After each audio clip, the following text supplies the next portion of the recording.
So oftentimes I get a lot of comments that say things like, and these are like fucked up people, by the way. They'll say things like, "Oh, no one watches women's basketball. Women's basketball is boring." You know, shit like that. Just misogynist bullshit. But it got me thinking because I don't watch the NBA anymore. I mean, I used to watch the NBA religiously.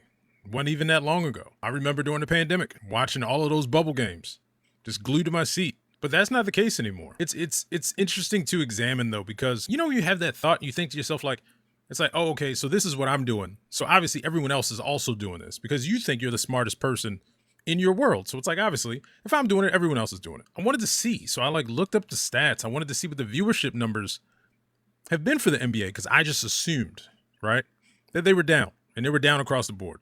I was wrong. I was really wrong.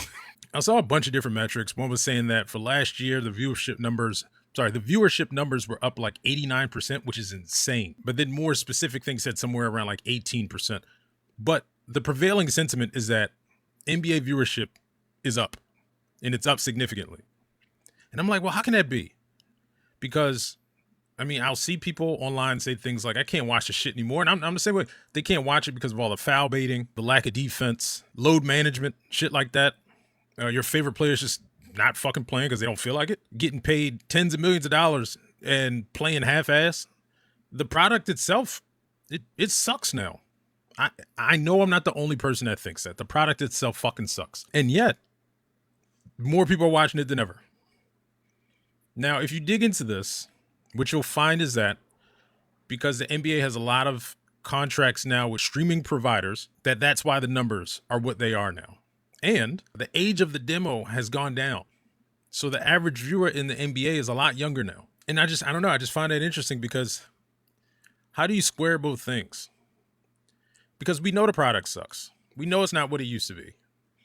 Adam Silver is living in a siloed echo chamber of yes men bullshit. He doesn't think there's anything wrong with the product. How could he? The numbers are in defense of how he feels. I mean, unless you're like an OKC fan, you don't like the brand of basketball that's on TV. Now you don't. You can't. If you ever played the game on any level, you can't like what you're watching these days. Take, for instance, the All-Star game. Man, has that thing turned into shit for the past few years. It's been, honestly, like for a decade, the fucking All-Star game sucks. And it massively sucks. Nobody plays any defense. No one gives a shit. No one gives a shit about the dunk contest anymore. Remember, you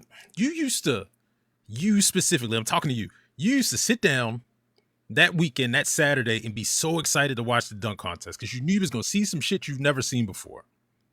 And now you got guys in the dunk contest with the exception of Mac McClung because he's amazing, right? But they throw guys in who they aren't showmen. And that's what it was. It was a performance. And those guys they just don't know how to put on a performance with the exception of Mac McClung. And I feel bad for him. I hope they don't bring him back. I'm glad he retired from the dunk contest. If they're not going to get that man a contract and they're going to keep rolling him out every year like a fucking show pony, he should retire and make them find somebody else. You know it's bad when the best dunkers in the world aren't in the NBA. They're on YouTube, they're on TikTok, they're on social media, doing things that you've never seen before. There are guys out there that are trying to go under their legs twice, like how you used to be able to do in old 2K. That's where the creativity is. And the NBA has lost it. They have none. Now I hate to go on a tangent, right? But I guess this is what this is for. But who are the next stars in the NBA? Because like, who's going to get you to watch? Like maybe Wemby. Like I watch Wemby. I like Wemby. I like his game. But then who else? Anthony Edwards. Good. I like him. Showman. An entertainer. Damn good basketball player.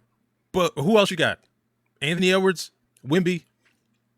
I can't say SGA. I don't like his brand of basketball. It's nasty. It's disgusting. I don't like watching that shit. Everything can't be a foul. I don't care if you're 120 pounds. I mean, you got Jokic. I guess. It's not fun watching him. Just because he's very good at the game doesn't mean it's fun to watch. You watched Kobe Bryant, Allen Iverson, Michael Jordan. You watched those guys because it was the perfect combination of skill and entertainment.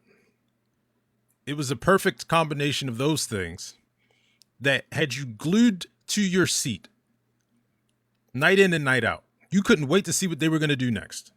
You can't say that about damn near anybody in the NBA right now. I mean, here's the thing. Ja Morant he was on his way to being there, and then he just ruined it. So I don't know. The talent's there, but the guys don't care enough. It feels like they don't care enough. This is coming from a fan. And if they have any wherewithal, they would know that the fans are who you're supposed to. You do it for us. You wouldn't have a job. You wouldn't have that yacht and that big ass house if it wasn't for the fans. Oh, LaMelo Ball. I forgot about LaMelo Ball. That's another one, right? I enjoy watching LaMelo Ball play basketball. But you don't know what you're going to get from him night in and night out. And that's the difference.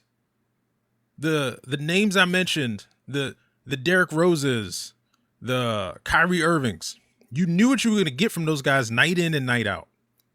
The Steph Currys. You knew when you were tuning in what you had the possibility of seeing. And you probably were going to see it. But now all of those guys are getting older. They're leaving if they're not gone already. So then what are we left with? And like, I don't want to say LeBron. I'm not a LeBron fan. Never been.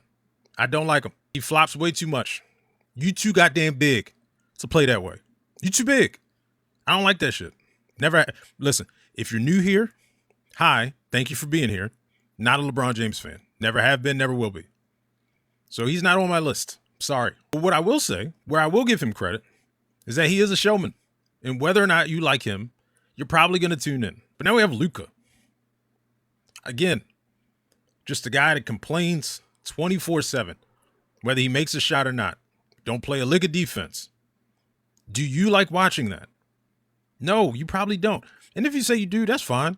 I don't agree with you. If the NBA had any common sense, and I'm saying common sense because just because they're very successful and they've done it for decades, I think they have blinders on.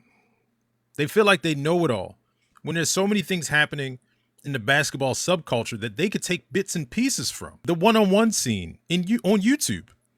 That shit is fucking amazing. Look at what those guys are doing. You mean to tell me the NBA can't come up with a one-on-one tournament for All-Star Weekend? Now they would have to find a way to incentivize the best players in the league to even want to play in it, because you know how these guys are, they're divas. They don't want to play. Number one, they don't.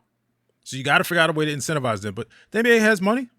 Everybody like money. You can figure it out. Fuck the one-on-one tournament in the Unrivaled Basketball League last year.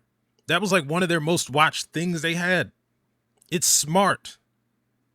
It's just smart to do. People want to see it. People want to know who's the best one-on-one. And when you play basketball coming up, that's what you would do. That was the litmus test for you to find out if you had more than the guy across from you. It's for bragging rights. But they also need to send them some fucking money to make them do it. I know they got enough money, but for the fans' sake, put a number in front of those guys that'll make them move. And hey, listen, this is a great idea. I just thought of this. It's never going to happen. Listen, the NBA needs to come to me. They need to make me their idea director, the creative director. I should be the fucking guy. You come to me. My idea would be we take those best guys from the YouTube basketball scene, because there's a lot of them, and they're very fucking good. You make a team of those guys, and you have a one-on-one tournament with those guys versus the best guys in the NBA. Everybody and their fucking grandmother. If your grandmother's dead, she'd fucking dig herself up and she'd watch that shit. And that's for free. You welcome, NBA. I don't understand how the viewership numbers are higher than they've ever been. And the product is as bad as it's ever been. You can't comfortably put your name on something like that and say, this is NBA basketball. This is the best in the world. Come be a part of this. I know I'm right. You know I'm right. And until they make the necessary changes to bring back a basketball purist like myself, I'm not watching. You can get the Gen Zs to watch. I'm not watching. I'm sorry, guys. I hate to be so morbid. I'm in a great mood. I will be making more of these. It's looking like people appreciate these, which just awesome. That makes me feel great. And it's really cool to see in real time, you know, when I post something and people come back and they tell me, you know, what they appreciate, what could possibly be fixed. Some of you even chime in and tell me how to like fix like my, you know, the audio or like editing and stuff. I don't get mad at shit like that. I like that. What is that? What's that phrase, that term? Crowdsourcing, I believe. Yes, thank you for helping me crowdsource. I appreciate it, guys, because I do feel like I know a lot of shit, but I don't know everything. But as long as you guys keep listening, I'll keep making them. That's it, guys. That's all I got for today. I hope you have a great week, wherever you are listening. Be kind to animals. We love animals here. Oh, yeah, and also, I can't forget, fuck ice. All right, guys, take care.